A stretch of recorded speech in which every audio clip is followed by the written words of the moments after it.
오늘도 말씀의 은혜와 기도 응답의 은혜가 우리 성도님들께 넘치기를 소원합니다. 함께 묵상하실 말씀은 시편 32편 1절에서 11절 말씀입니다. 같이 말씀을 읽겠습니다. 허물의 사함을 받고 자신의 죄가 가려진 자는 복이 있도다. 마음에 간사함이 없고 여호와께 정죄를 당하지 아니하는 자는 복이 있도다. 내가 입을 열지 아니할 때에 종일 신음함으로 내 뼈가 쇠하였도다. 주의 손이 주야로 나를 누르시오니 내 진액이 빠져서 여름 가뭄에 마름같이 되었나이다. 셀라. 내가 이르기를 내 허물을 여호와께 자복하리라 하고 주께 내 죄를 아뢰고 내 죄악을 숨기지 아니하였더니 곧 주께서 내 죄악을 사하셨나이다. 셀라. 이로 말미암아 모든 경건한 자는 주를 만날 기회를 얻어서 주께 기도할지라. 진실로 홍수가 범할지라도 그에게 미치지 못하리이다. 주는 나의 은신처이오니 환난에서 나를 보호하시고 구원의 노래로 나를 두르시리이다. 셀라. 내가 내 길을 가르쳐 보이고 너를 주목하여 훈계하리로다. 너희는 무지한 말이나 노새같이 되지 말지어다. 그것들은 제갈과 굴레로 단속하지 아니하면 너희에게 가까이 가지 아니하리로다. 악인에게는 많은 슬픔이 있으나 여호와를 신뢰하는 자에게는 인자하심이 두르리로다.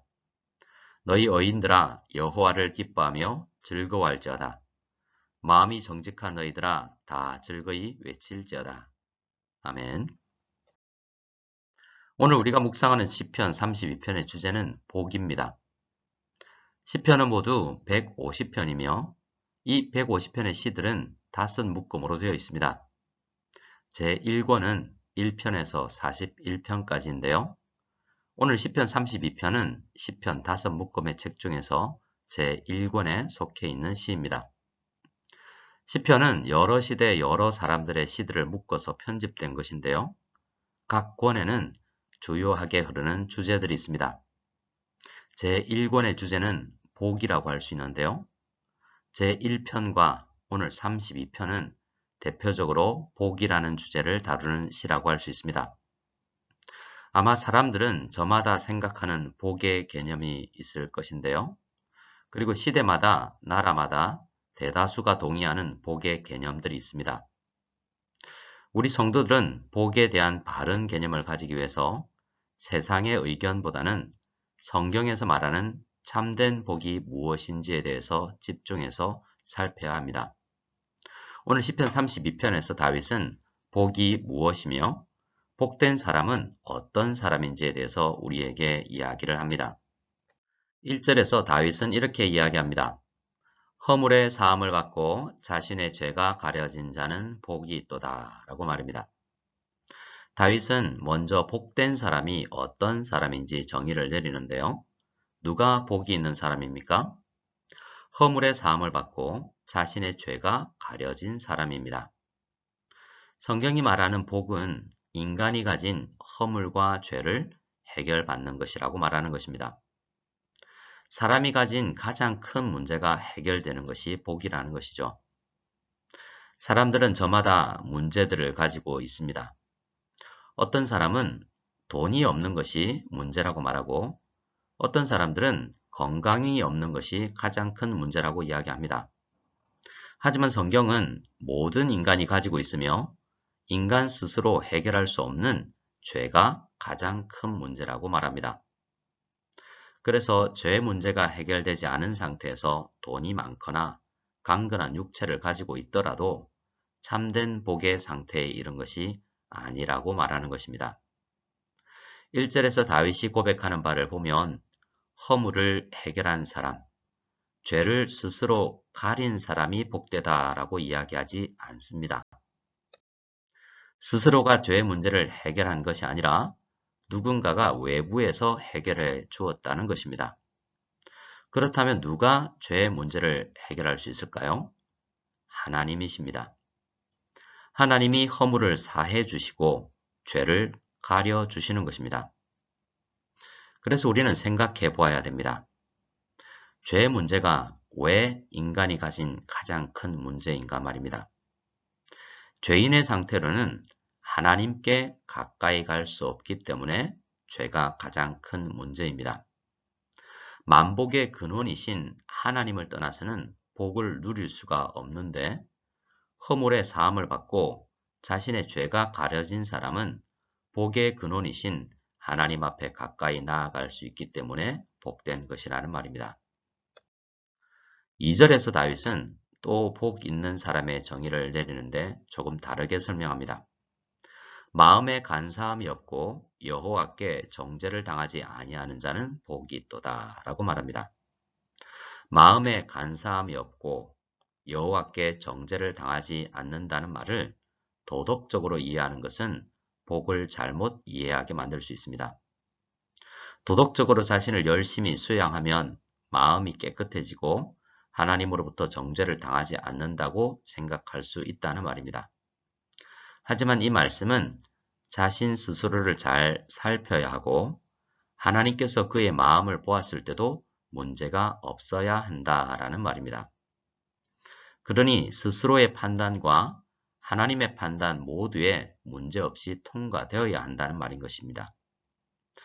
마음에 간사함이 없다라는 말은 도덕적으로 깨끗하기보다는 자신에게 죄가 있는데도 불구하고 죄가 없다고 생각하고 주장하는 것이 간사하다라는 말입니다. 따라서 간사함이 없다라는 말은 자신에게 죄가 있음을 솔직하게 인정하는 것을 말하는 것입니다. 스스로 죄인이라고 인정하고 하나님 앞에 섰는데 정죄를 당하지 않을 수가 있겠습니까? 오늘 다윗은 자신의 말씀을 살폈을 때 솔직하게 죄가 있음을 발견했는데 어떤 이유로 인해서 인간의 관찰보다 더 정확하게 살피시는 하나님 앞에서도 무사 통과하게 된 사람이 복이 있다라고 말하는 것입니다. 우리는 오늘 말씀을 통해서 저는 죄인입니다 라고 솔직하게 고백했을 때 어떤 이유로 인해서 하나님께 정죄를 당하지 않을 수 있는지를 깨달아야 되겠습니다. 3절에서 다윗은 자신의 마음이 간사하여서 스스로를 합리화하여 나는 문제가 없다라고 생각했을 때 그때 자신이 어떤 상태였는지를 말하고 있습니다. 내가 입을 열지 아니할 때에 종일 신음함으로 내 뼈가 쇠하였도다 라고 말합니다. 여기서 입을 열지 아니할 때라는 것은 마음이 간사하여서 죄인임을 고백하지 아니하였을 때라는 의미입니다. 그때 다윗은 문제가 없지 않았습니다. 사실은 속사람이 신음하고 육체 깊숙이 있는 뼈가 쇠하여 가고 있었다라고 말하고 있습니다. 입을 열어서 회개하고 돌이켜야만 용서를 받을 수 있습니다. 창세기 42장의 말씀을 보면 요셉의 형들이 입을 열어서 자신들이 죄인임을 서로 고백하는 장면을 볼 수가 있습니다. 형들은 요셉을 팔아넘기는 큰 죄를 지었지만 태연하게 죄가 없는 것처럼 아버지에게 거짓말하고 결혼하고 직장 생활을 하면서 살았습니다. 그러나 하나님은 그들이 스스로 정직하게 자신의 마음을 살필 수 있는 기회를 주셨습니다. 그때 그들은 우리가 아우의 일로 말미암아 범죄하였도다 라고 고백하게 되었습니다. 그러한 고백을 했을 때 그들은 참된 복된 상태에 한 발자국 더 나아가게 된 것입니다. 4절에서 다윗은 계속 죄를 고백하지 않았을 때 상태에 대해서 설명을 합니다. 죄를 지은 사람은 하나님의 백성이 되지 않으면 죄를 즐기게 됩니다. 하나님의 백성이 되지 않으면 죄로 인해 주의 손이 자신을 누르고 있다는 사실을 깨달을 수가 없다는 말입니다. 그런데 지금 다윗은 그때를 생각하며 죄를 고백하지 않은 자신의 상태가 마치 진액이 빠져서 여름 가뭄에 마른 나무와도 같은 바짝 마른 상태였다고 고백하고 있습니다. 5절에서 다윗은 드디어 죄 문제가 해결되는 방식에 대해서 우리에게 이야기를 해줍니다. 다윗은 자신에게 있는 죄를 깨닫고 여호와께 허물을 자복할 수 있었습니다. 어떻게 그렇게 자복할 수 있었을까요? 스스로 열심히 돌을 닦아서 깨닫게 되었을까요? 스스로 깨달을 수 있었던 것이 아닙니다. 하나님께서 죄를 깨달을 수 있는 은혜를 베푸셨던 것입니다. 그때 자신을 바로 바라볼 수 있게 하는 그 하나님의 은혜는 하나님의 말씀 묵상을 통해 성령님께서 주시는 은혜입니다. 시편 51편은 다윗이 자신이 죄인임을 깨닫고 고백한 유명한 시인데요. 다윗은 그 시를 어떻게 쓸 수 있었고 어떻게 죄를 고백할 수 있었을까요? 하나님께서 나단 선지자를 보내셔서 곧 말씀을 들을 수 있는 은혜를 다윗에게 베푸셔서 다윗이 죄를 깨달을 수 있게 된 것입니다. 죄를 고백한다는 것은 죄가 있음을 인정하는 것을 넘어서는 다른 의미를 가진 표현입니다. 죄가 있음을 인정하고 죄 문제를 주님께서만 해결할 수 있다는 것을 인정하고 주님의 방식으로 죄 문제를 해결해 달라고 간절히 바라는 것이 자복하는 것이요 참된 회개를 하는 것입니다. 다윗은 바른 회개를 했습니다. 바른 회개는 자신의 죄 문제를 하나님께서만 해결해 주신다는 믿음을 가지는 것입니다. 그렇게 사람이 믿음을 가지면 자신의 죄 문제가 우리의 죄 문제를 위해서 죽으시는 제물 대신 예수 그리스도에게 전가되는 것입니다.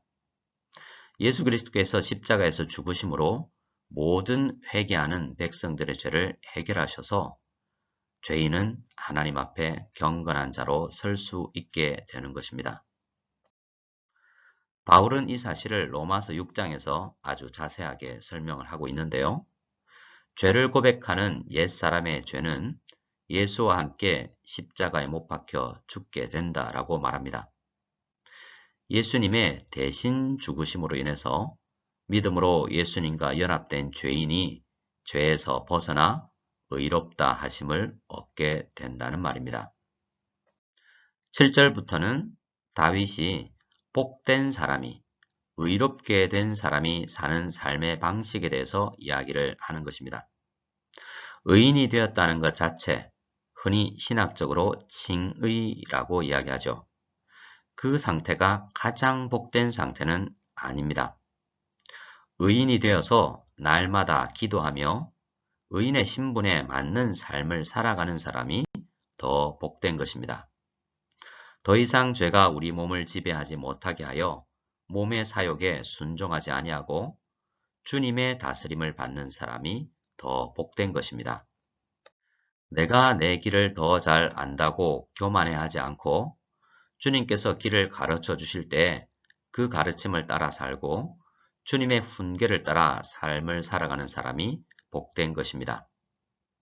한마디로 날마다 주님께 피하는 사람, 의인의 신분을 가졌음에도 불구하고 죄의 욕심을 따르는 성향을 아주 버리지 못한 우리가 이 사실을 인식하고 날마다 기도로 그리고 예배로 하나님 앞에 피하는 사람이 복된 것입니다. 9절에서는 의인임에도 불구하고 하나님의 백성임에도 불구하고 여전히 죄의 가르침을 따라 육체의 삶을 사는 사람을 무지한 말과 노새에 비유를 합니다. 만약 우리의 상태가 그렇게 무지하여서 죄를 따라 살려는 경향, 하나님의 말씀으로 나를 쳐 복종시키지 않으려 한다면 말씀으로 우리를 제갈 물리고 굴레로 단속하며 살아가야 한다고 이야기합니다. 제갈과 굴레는 아주 무섭고 무거워 보이지만 우리를 참으로 복되게 하고 자유롭게 하는 도구입니다. 말씀이 제갈과 굴레라고 할 수 있습니다. 하나님은 말씀을 우리에게 주셔서 우리를 속박하고자 하지 않으시고 그 말씀을 통해 우리에게 참된 자유를 주시려고 하십니다. 10절과 11절은 의인이 의인이라는 신분에 맞는 삶을 살기 위해서 말씀으로 자신을 제갈 물렸을 때 일어나는 일들을 노래하는 부분입니다. 말씀으로 자신을 훈련시켰더니 여호와 앞에서 기뻐하며 즐거워하는 참된 자유를 누리는 복된 상태가 되었다라고 노래하는 것입니다. 11절에서 의인들아 라고 이야기하죠. 이 말은 1절에서 말했던 허물의 사함을 받고 자신의 죄가 가려진 사람을 말합니다. 복된 사람이라는 말이죠. 그 복된 사람에게 다윗은 명령합니다. 여호와를 기뻐하고 즐거워할지어다 라고 말입니다. 복된 사람에게 더 복된 상태로 나아가라 라고 이야기하는 것입니다. 말씀을 기뻐하여 날마다 묵상하면 더욱 복된 인생을 살게 될 것임을 깨달으라 라고 우리에게 권면하는 말씀입니다. 11절에서 또한 마음이 정직한 자들에게 말하는데요. 마음이 정직한 자들이라는 말은 2절에서 마음이 간사했던 옛사람이 아니라 새 사람이라는 신분을 가진 사람들을 말합니다. 그 의인들에게 또 명령하는 것입니다. 이미 의인의 신분을 얻었지만 말씀을 즐거워하여 암송하고 자신에게 적용하고 말씀대로 살아가려고 하는 자세를 가졌을 때 즐거운 찬송을 부르게 될 것임을 권면하고 있는 것입니다. 성도 여러분, 우리 모두 예수님을 믿어서 이미 복된 신분을 가진 참으로 복된 성도들입니다. 그런데 우리는 날마다 말씀과 기도로 우리를 제갈 물려서 주의 인도하심을 따라 살아가야 합니다. 그렇게 되면 정말 기쁜 인생, 참으로 복된 인생을 살 수 있습니다. 오늘 하루도 말씀을 의지하여서 말씀대로 살아서 복된 우리가 더욱 복된 상태로 나아갈 수 있는 우리 모두가 될 수 있기를 소원합니다. 함께 주기도문 드리겠습니다. 하늘에 계신 우리 아버지여, 이름이 거룩히 여김을 받으시오며 나라가 임하시오며 뜻이 하늘에서 이루어진 것 같이 땅에서도 이루어지이다. 오늘 우리에게 일용할 양식을 주시옵고 우리가 우리에게 죄 지은 자를 사하여 준 것 같이 우리 죄를 사하여 주시옵고 우리를 시험에 들게 하지 마시옵고 다만 악에서 구하시옵소서. 나라와 권세와 영광이 아버지께 영원히 싸움나이다. 아멘.